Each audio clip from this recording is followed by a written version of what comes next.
Olá, eu sou Edmilson Miranda Júnior e vou apresentar o trabalho intitulado Invisíveis Interstícios, Aproximações entre Dupla Consciência e Sarjeta em Roseira Medalha Engenho e Outras Histórias. Esse trabalho é um recorte que faz parte da investigação que eu desenvolvo no doutoramento em Estudos Culturais da Universidade de Aveiro. Eu sou orientado pelo professor Dr. David Callahan, que coordena o grupo Indústria de Cultura, Cultura de Massa, ao qual estou vinculado. Também estou vinculado ao LICA, Laboratório de Investigação em Corpo, Comunicação e Arte, da UFC, Universidade Federal do Ceará. Esse trabalho, como já disse, é um recorte a partir da investigação na qual eu compilo publicações brasileiras em quadrinhos que apresentam características relacionadas ao afrofuturismo e a discursos pós-coloniais e decoloniais. Eu vou então colocar na apresentação aqui para vocês a análise que faço de uma dessas obras. Vamos então começar pelo objetivo. Empregar a sarjeta como metáfora para a leitura de práticas decoloniais no discurso identitário revelado pelo afrofuturismo na obra Roseira Medalha Engenho e Outras Histórias. A arte que vocês veem na tela representa o sankofa, símbolo cuja imagem é esse pássaro com a cabeça voltada para trás. Significa aprender com o passado e construir sobre suas fundações a prosperidade para sua comunidade. O sankofa pertence aos Adinkra, um conjunto de grafismos que significam fábulas ou conceitos filosóficos de epistemologias de origem africana, epistemologias que foram historicamente subalternizadas. O sankofa guia a obra de Costa e, portanto, também vai guiar a análise que eu pretendo expor aqui. Vamos então falar das teorias que me permitiram articular essa proposta. Comecemos pela sarjeta. Ela vai ser explicada aqui pelo recorte que faço do trabalho de 3 autores. Charles Hatfield permite destacar o funcionamento da página em quadrinhos tanto como uma sequência quanto como um objeto, e faz isso articulando 4 tensões entre códigos de significação, imagem única e imagem em série, sequência narrativa e superfície da página, e entre leitura como experiência e texto como objeto material. A sua ideia a respeito do funcionamento dos quadrinhos como essas tensões que acontecem entre seus elementos vai ser útil para articular com o pensamento de Alexandre Link Vargas a respeito da sarjeta como uma potência, o sintoma de uma possibilidade. Finalmente, o trabalho de Humberto Eco vai completar aqui o entendimento que eu quero fazer dos cruzamentos a respeito do funcionamento desse invisível interstício que eu vejo acontecendo na obra de Costa, a partir do seu entendimento do texto. O texto coerente para Humberto Eco funciona como uma máquina preguiçosa, que conta com o leitor para preencher vazios, esses vazios que ele chama de o não dito de um texto. Não dito no sentido de que não é manifesto em superfície, que depende do leitor para que se coloque de forma completa na mensagem. Outro conceito importante e que nos aproxima dos estudos culturais e estudos pós-coloniais é o de entre-lugares, o terreno onde se elaboram uma estratégia de subjetivação singular ou coletiva provocadora de novos signos de identidade no ato de definir a própria ideia de sociedade. Para Homi Bhabha, o entre-lugar é onde a gente se inventa como indivíduos e se inventa como sociedade, a partir desse espaço de intervenção. Eu entendo assim o entre-lugar como um espaço de ruptura constante com o passado que acaba por produzir alternativas de futuro, algo muito parecido com o que acontece no afrofuturismo. Mas para falar do afrofuturismo, a gente precisa passar pela dupla consciência. Segundo Du Bois, esse sentimento de sempre olhar para si mesmo através dos olhos dos outros, de medir a alma pela fita de um mundo que observa com divertido desprezo e piedade. A atualização de discursos coloniais reproduzidos no contemporâneo produziu uma vilanização do negro, tornando-nos o outro a ser combatido, ridicularizado ou até mesmo evitado. Assim, negros se veem representados como não-humanos, o que implica numa violência contra a nossa própria subjetividade e uma consequente produção dessa dupla consciência. Só que no afrofuturismo, a dupla consciência se amplia, do negativo estranhamento de si mesmo para a sintonia com elementos culturais, que produzem um questionamento a respeito do passado e do nosso próprio presente, produzindo possibilidades de futuro também. Então, como uma consequência de revisões históricas, o afrofuturismo propõe a invenção de realidades possíveis a partir do rearranjo de realidades dadas. A história de afrodescendentes acaba por se reconstruir com o que não foi dito. Não foi dito porque foi silenciado pela lógica colonial. Eu aproximo desse jeito a sarjeta da dupla consciência e também dos entrelugares, pois, enquanto sintoma de uma potência, a sarjeta se mostra como aquele espaço intermédio, onde é possível uma intervenção. No caso da sarjeta, essa intervenção é o papel do leitor, que busca no não dito o sentido promovido pelo texto. Já nos entrelugares, essa intervenção é possível nos momentos ou nos processos produzidos na articulação de diferenças culturais, que são as produtoras das duplas consciências. Como parte dos efeitos produzidos na tensão entre essas diferenças, surgem fenômenos como o afrofuturismo, que é capaz de traduzir as condições fronteiriças desse hibridismo cultural e, portanto, reescrever o imaginário social também. Vamos falar então um pouco sobre a obra, o objeto aqui da nossa análise. Em Roseira, Medalha, Engenho e Outras Histórias, Jefferson Costa conta histórias da sua família, em uma série de sequências aparentemente aleatórias, onde ele trata de diferentes temas.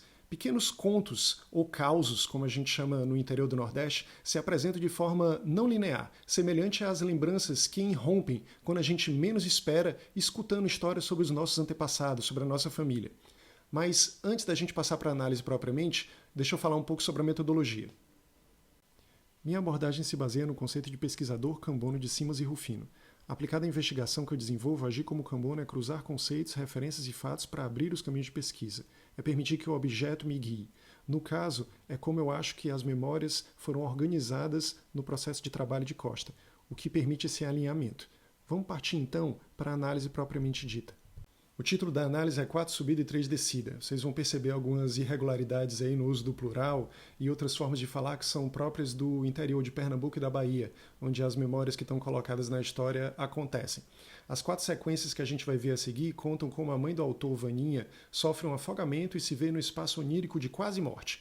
A memória do afogamento então atravessa toda a narrativa, emergindo 4 vezes entre as outras histórias do livro para articular memória individual e também memória coletiva.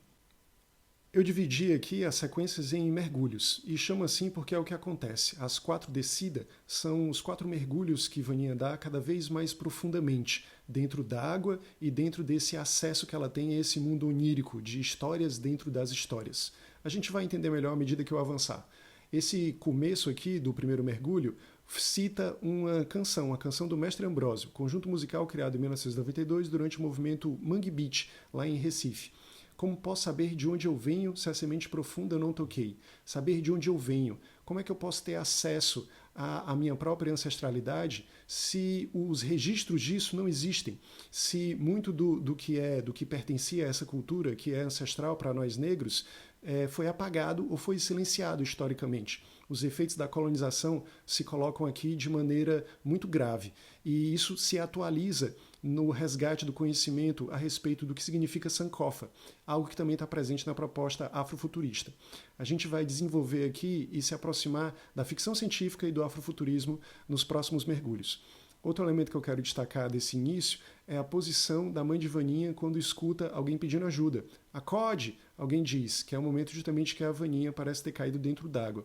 Ela olha para trás fazendo esse movimento parecido com o pássaro que olha para trás. Isso também lembra o sankofa e a gente vai entender por que esse movimento não é à toa. Mas vamos seguir. Nós temos então aqui, no final dessa sequência do primeiro mergulho, exatamente a imagem da Vaninha olhando para trás, logo abaixo do quadro em que temos o pássaro olhando para trás. Se não tinha dúvida do que significava aquele destaque que eu fiz da mãe de Vaninha olhando para trás, dá para perceber agora que elas estão simetricamente opostas. Uma olha para trás numa direção, a outra olha para trás na outra direção, fazendo esse reforço do conceito de sankofa. E para entender melhor isso, a gente percebe que esse primeiro trecho, esse primeiro mergulho, se conecta com a primeira página, a página número 9, que é onde começam todas as histórias, que é justamente esse desenho que é feito pelo pai de Vaninha. Ele está desenhando o sankofa e explicando para ela o que isso significa, que tem que ver, tem que aprender com os erros, com os antigos, com o passado. E ela pergunta, está dizendo isso onde? Ele diz, olhando para trás. É quando ela olha. Vamos passar então para o segundo mergulho. Já aqui no segundo mergulho a gente volta para um trecho de canção, uma reafirmação do mesmo verso, da mesma canção, como posso saber de onde venho se a semente profunda eu não toquei, no Mestre Ambrósio. E aqui, no final, nós vemos volte e pegue sankofa, dito muito claramente se você ainda tinha alguma dúvida. Do jeito que eu estou colocando aqui, uma sequência após a outra, parece repetitivo, parece talvez até cansativo, mas isso aparece, como eu falei, atravessando as histórias. Esses trechos aparecem depois que a gente lê vários outros causos sendo contados. Vamos seguir nesse segundo mergulho. Nessa que é a única página dupla das sequências, Vaninha conversa sobre memórias consigo mesma. Eu entendo como página dupla porque há esse movimento aí da onomatopeia, do grito de Vaninha, atravessando a página. Isso deixa muito claro que ela funciona como unidade. E aí a gente vê nesse destaque o duplo de Vaninha, a versão onírica dela, dizendo: seu filminho já vai voltar, mas já vou dizendo, peguei um punhado de furo. Que lembrança de um dentro de lembrança do outro, onde já se viu. Essa página, então, essas duas páginas parecem ter um motivo. Por que elas estão a mais? Diferente das outras sequências, que são compostas por 6 páginas, essa tem 8. E essas duas aqui se destacam porque elas têm um motivo. Elas falam, elas colocam a personagem falando sobre como está dentro de uma história sobre outras histórias. Narrativas, então, sem compromisso com a linearidade, se sobrepõem. E o texto está dizendo aqui que é justamente essa a intenção. A gente se vê então aqui nesse momento em que a gente se aproxima mais ainda do afrofuturismo e da ficção científica. Vou tentar explicar. Por meio da metalinguagem, esse trecho discute a narrativa onde está inserida, do mesmo jeito que já foi feito quando fala sobre filminho de um dentro de filminho do outro. Cita aqui a origem. Cita o filme de Christopher Nolan chamado Inception, que no Brasil foi chamado de A Origem. Estamos diante de uma história que utiliza elementos de ficção científica e assume isso. Utiliza elementos de ficção científica, fantasia e afrocentricidade reunidos a crenças não ocidentais. Uma história que propõe uma crítica cultural a partir da revisão do passado. Essas são características que, segundo Itasha Womack, são próprias do afrofuturismo também. A gente, então, está se vendo diante aqui da história assumindo que tem essa inspiração e se vê também, por que não, diante de uma reafirmação do conceito de Sankofa. A gente passa então para o nosso terceiro mergulho. Aqui no terceiro mergulho, a obra discute traumas que formaram toda uma geração de descendentes de povos subalternizados vivendo o resultado do descaso político. Essa canção fala um pouco sobre isso. É uma canção do Tom Zé. E aí a gente vê no início do trecho formas espiraladas, o reforço da ideia de espiral, que vão formar o Sankofa, olhar para trás para ressignificar o presente. Isso, mais uma vez, é reafirmado no terceiro mergulho.